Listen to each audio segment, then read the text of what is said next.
So I have been invited to the closed beta testing for the upcoming game Snowbreak, which is going to be available next month for PC, iOS, and Android. What's up everybody, 40 the Broadway Saiyan here, and welcome back again to my YouTube channel. And in this video, I'm going to be going over my experiences so far with Snowbreak. I did stream this for about a couple hours on my Twitch stream that I did recently, and I'm going to go through a few of the game modes, like a few of the features, and just give you guys my honest feedback about this game. Before we get started with that, you guys know the drill. If you guys are new to this channel or enjoy what you see on this channel and are not yet subscribed, please be sure to hit that subscribe button and turn on that notification bell. That way you guys are not missing out on future uploads. Leave a like on this video and comment down below if you've had a chance to either be a part of the closed beta or if you've seen gameplay footage and things like that for Snowbreak. What are your guys' thoughts about it so far? Are you excited? Is it something that you guys are looking forward to that is going to be coming out soon? So we're going to go ahead and get started here. Now, the first thing that I want to show you guys is going to be the gameplay. So I'm going to just get right into it and get into some gameplay right over here. So we're going to get into the combat here, and I'm going to walk you guys through on some of the things about the combat and things like that. So you start off and you could build up to a party of 3, and this is the party that I'm going to be using right now here. Okay. And I'm gonna try to narrate as I talk to you guys about this game.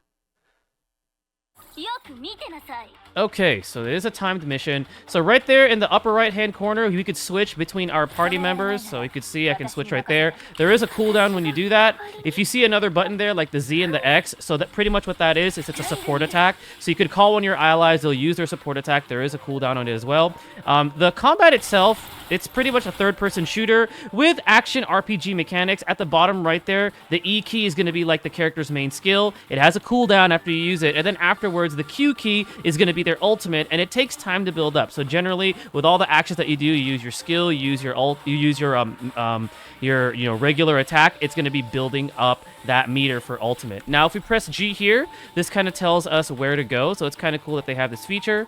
And then it gives you the objective of the mission. So we're just going to go ahead and get into combat here. You could shoot some obstacles to get enemies weakened, so it makes them easier to take down. The space bar you could roll. Pretty standard when it comes to games like this. Let's go ahead and check out a skill here. So there's her skill right there. Right, so we have finished that objective, so now we got to go ahead and move forward to the next portion of the mission right here. But the game is very intuitive, it's very fast-paced, I want to say. Let's go ahead and switch to a different character here so you guys get to see some of the other animations. So there's her skill right there. This character's name is Life. You get her in the beginning of the game. So every character has like different weapons they use. So Life likes to use, machine guns. Okay, these guys are a little bit harder to take down, as you can see. We got some airborne enemies. Let's go ahead and get our special, and then I'm gonna go ahead and switch over to Fenny. She's gonna be our shotgun user. All right, so the objective here is looks like we gotta take this thing out right here.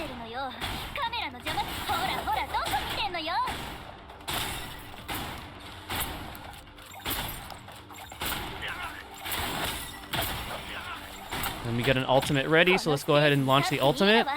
The animations are pretty cool, you know. Nothing new that we haven't seen before, but I'd say it's pretty cool animations. The graphics are pretty nice. It kind of has like that, it's like a 3D, it's like a 3D cell shaded is what I want to call it. Alright, so we got some enemies in the air here, which are kind of annoying.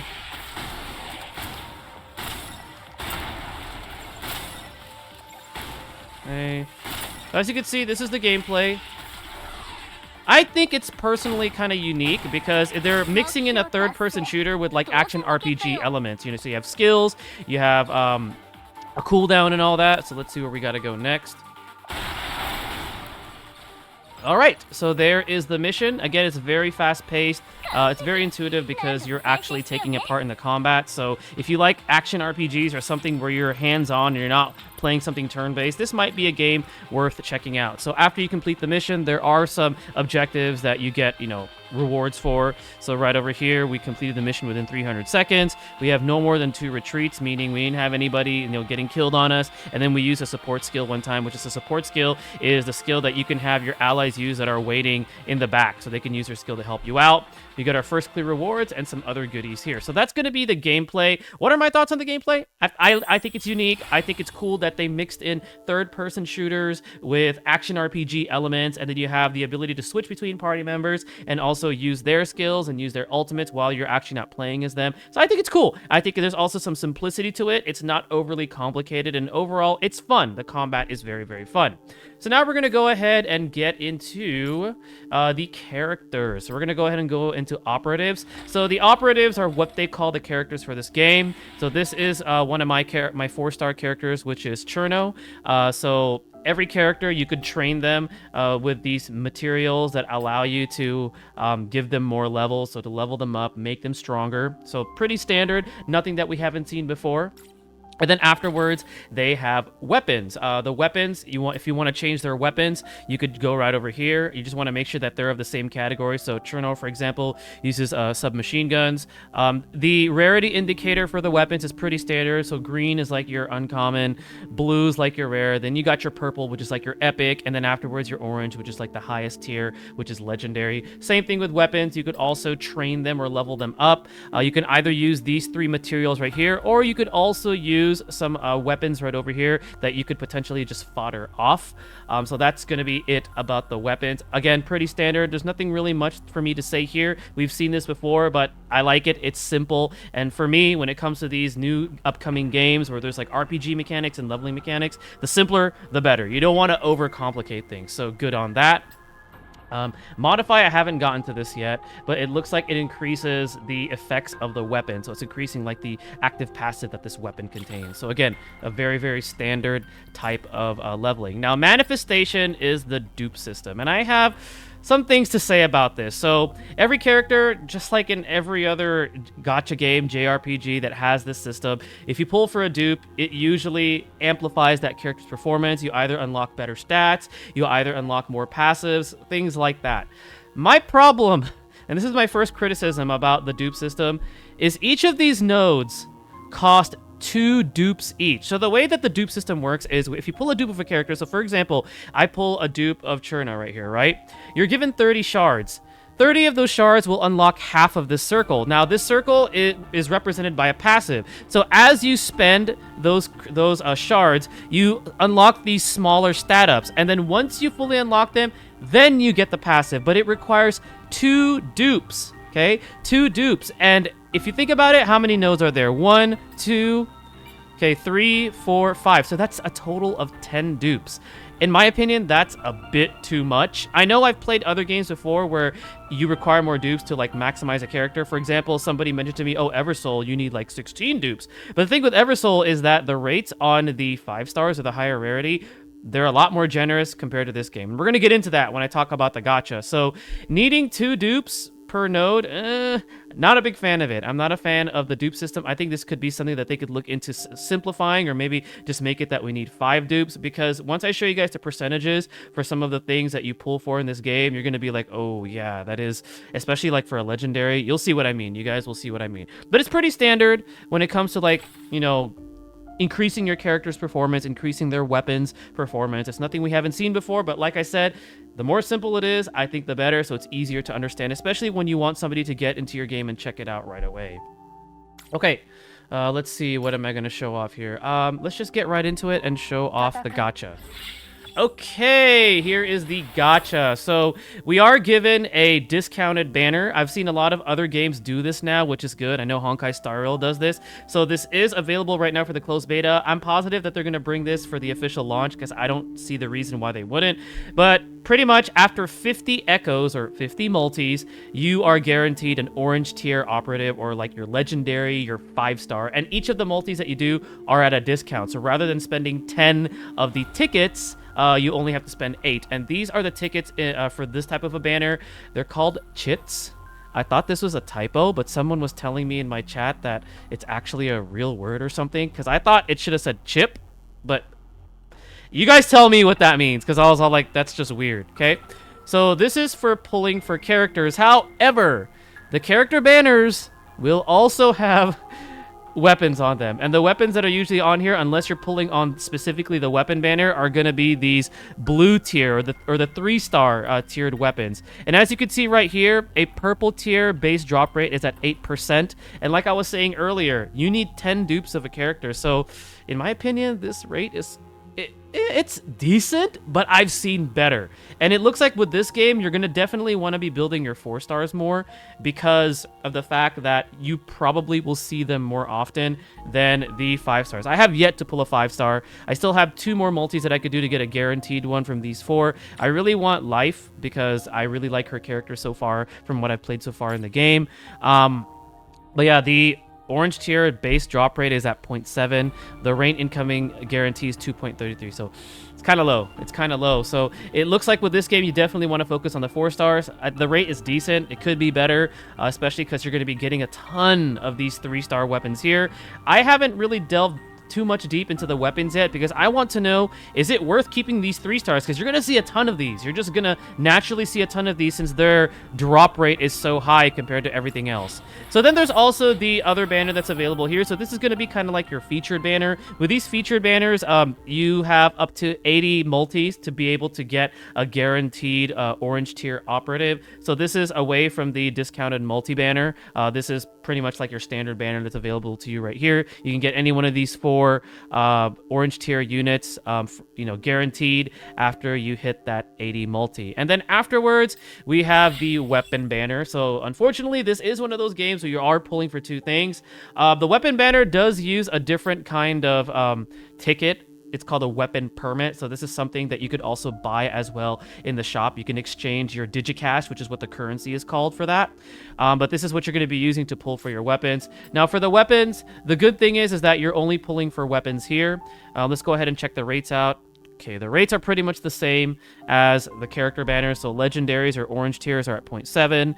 The purple base, which is the 4-star, this is probably going to be what you're going to be building a lot of, is going to be at the 8%. And then finally, we have the 3-star blue tier drops at 91%. Again, for those of you that are farther than me in the closed beta, let me know if the 3-star weapons are actually worth hanging on to and keeping, because you're just going to see so many of them, or if there's other ways for us to earn epic weapons. I know that there's like a mission right now, like a mission tracker where you can actually get a purple weapon, so that's pretty cool. And something that they did add here for the weapon banner, or a feature that's available for it, is if you click right here, you can manipulate which legendary or orange tier weapon is gonna have a higher chance of dropping. So let's say I want to get this Trials Eve, machine gun right here. Then I'm gonna go ahead and select this. Or let's say I want to get this pistol here named Star Ocean.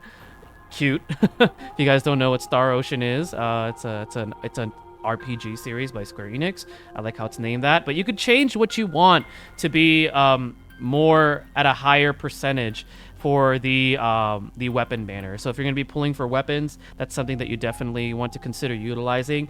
Overall, I think the gacha system is pretty decent. I do like the pities, and they show you how far you are. I like how there is a discounted multis that they're going to be giving you. It looks like at the start of the game, when this game officially launches. I hope they keep this, because there's no reason why they shouldn't. But all in all, I think the gacha system is just decent. I'm just curious at how impactful dupes are going to be, especially because, as you guys saw, you guys need 10 copies of a unit. Well, 11 technically if you're including the first copy that you get.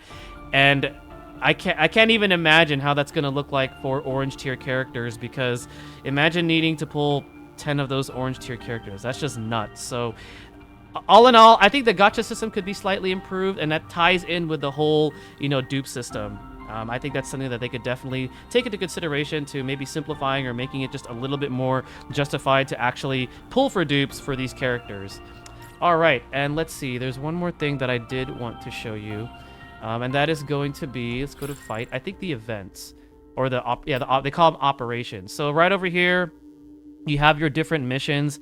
Combat training is learning about the different types of mechanics and things that you might run into combat. It's kind of cool because it gives players the opportunity to not only learn the game, but you also get a reward. You get 50 digicash, and that can go towards buying the specific tickets that you need for characters and weapons. So I like this. I like that they have this and that you're rewarded for it.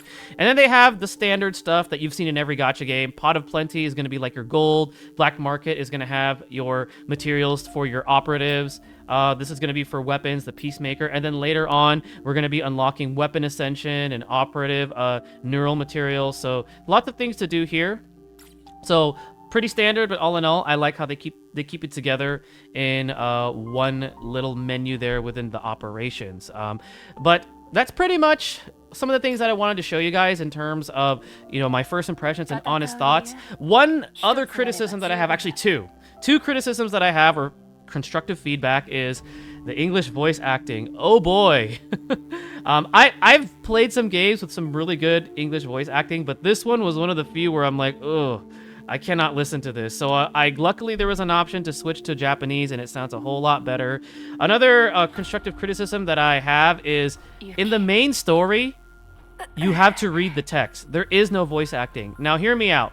I know with some of these older gacha games we've played, there are ones where, like, yeah, if you're reading the story, most of the time they're not going to have voice acting. But we've seen games come out recently, that have voice acting. And having that voice acting just makes the story that much more appealing and more interesting to actually sit through and understand what's going on. With this game, you guys can see it on my stream that I did for it. I wanted to skip the story because I'm like, this is really dragging. Like, I want to at least hear what they're saying, not just have to read it out loud or something. So I hope they could consider having voice actors or adding in the voice acting into the actual main story, because all in all, it's going to make the story that much more interesting. That's one of the things that grabbed me about the story with Honkai Star Rail is, the voice acting added into those cutscenes and all the different types of, story arcs that you went through. It just made it that much more appealing. And lastly, the last piece of constructive criticism that I have is the music. I don't know if there's really much they could do with this, but to me, the music felt bland. It was a little dull. There wasn't anything epic that I have heard yet. I think the only good song is like the menu song or the main theme. It's like a vocal theme. It doesn't sound too bad, but the rest I was just kind of like, oh, nothing about this music stands out to me. It's just kind of like bland, like space techno. That's what it sounded like to me. So with the music, they probably can't really do too much about it, just because the tracks are probably already laid out. They've already composed them and stuff. But if we could hear some cooler tracks for this game when it actually launches, that would be really, really cool.